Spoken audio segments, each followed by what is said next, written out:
होती है ओमकारेश्वर जाने के लिए। तो बोलो ओम नमः शिवाय, जय भोले की, जय भोले की।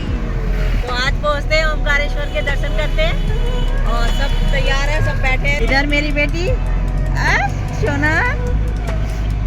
महाकाल के दर्शन करने के बाद हम निकले हैं ओमकारेश्वर दर्शन करने के लिए। तो 12 ज्योतिर्लिंग में से एक ज्योतिर्लिंग ओमकारेश्वर की भी है। हम उतरे हैं क्योंकि सुबह सुबह चले थे और बिना चाय पानी के, तो अब सबको चाय पीने की हुड़क हो रही है। तो पहले पीते हैं चाय, उसके बाद चलते हैं, अपनी सफ़र करते हैं और पहुँचते हैं ओमकारेश्वर। चाय के लिए वेट हो रहा है और ये सब चाय बन रही है हमारी। महाकाल से ओमकारेश्वर जाने के लिए बस, गाड़ी और बाइक की सुविधा मिल जाती है। तो हमारी फैमिली के कुल मेंबर थे 12, तो हमने की है गाड़ी बुक। उज्जैन से ओमकारेश्वर जाने के लिए हमें कम से कम 2.5 से 3 घंटे लगे गाड़ी से। आप देख सकते हैं ये नर्मदा नदी है, जो कि इन्हें वरदान मिला हुआ है नर्मदा नदी को, इसमें जो भी पत्थर होगा वो शिवलिंग के रूप में ही होता है। स्टैंड पर उतर चुके हैं और यहाँ से आगे गाड़ी नहीं जाती है, ना कोई ऑटो जाता है। तो यहाँ से आपको पैदल ही दर्शन करने पड़ेंगे, यात्रा जो है पैदल की ही होगी। ओमकारेश्वर में भी काफ़ी भीड़ है और जो श्रद्धालु हैं वो भी कभी हजारों की टोली में जा रही हैं। और आप देख सकते हैं कि आपको एक स्टैचू दिख रही होगी।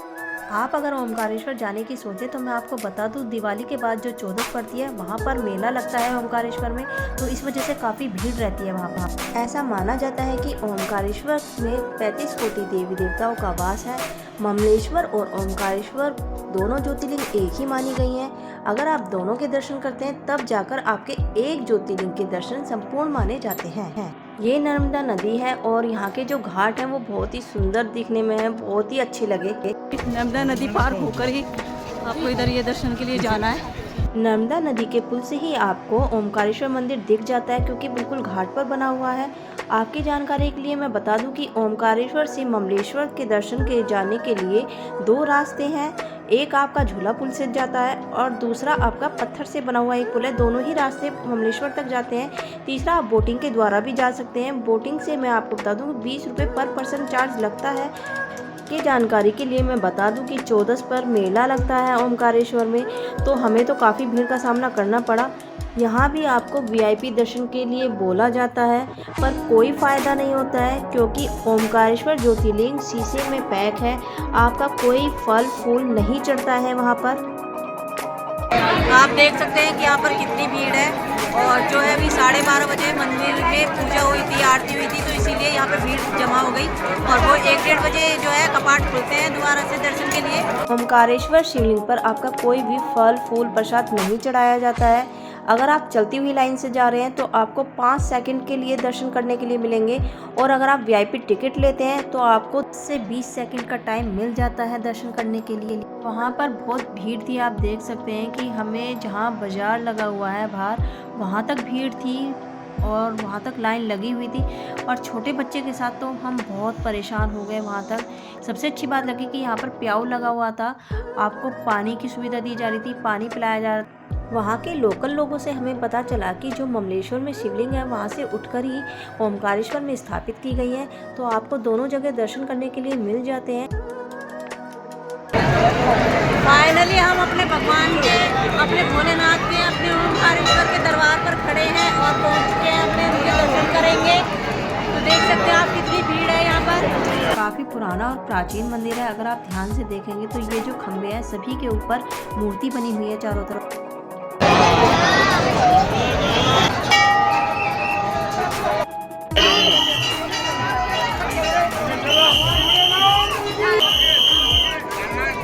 फाइनली जितनी भीड़ थी उसके हिसाब से हमने बहुत ही अच्छे दर्शन करे, बहुत ही अच्छे हमारे भोले के दर्शन हुए। और अब चलेंगे ममलेश्वर के लिए। ममलेश्वर जाने के लिए हमने झूला पुल का रास्ता अपनाया।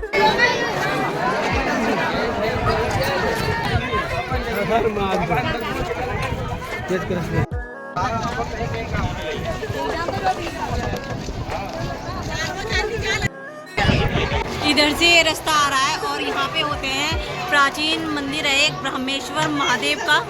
ओमकारेश्वर दर्शन करने के बाद अब करते हैं ममलेश्वर में दर्शन। यहाँ भी बहुत मजार सजा हुआ है, बहुत ही अच्छा लग रहा है।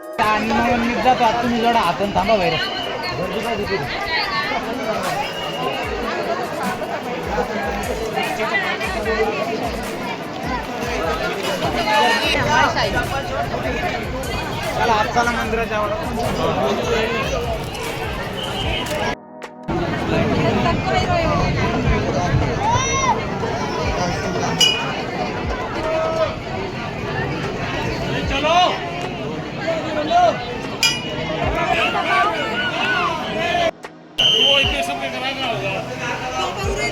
बिल पकड़ ला दो, ये माला चढ़ाओ। नमो बिल मनेत कवच ममलेश्वर महादेव दर्शन करो। हम सभी के दर्शन बहुत अच्छे हुए, मन बहुत खुश हो गया। और उसके बाद क्या, हमने खाना, मौसम काफ़ी ख़राब हो चुका था, बारिश हो रही थी, फिर हमने पकड़ी सीधे ट्रेन अपने घर के लिए। तो मैं आपको अपनी वीडियो के जरिए ऐसे ही दर्शन कराती रहूँगी अच्छे अच्छे। तो प्लीज़ आप मेरे चैनल को लाइक शेयर एंड सब्सक्राइब कीजिए। Thank you for watching video.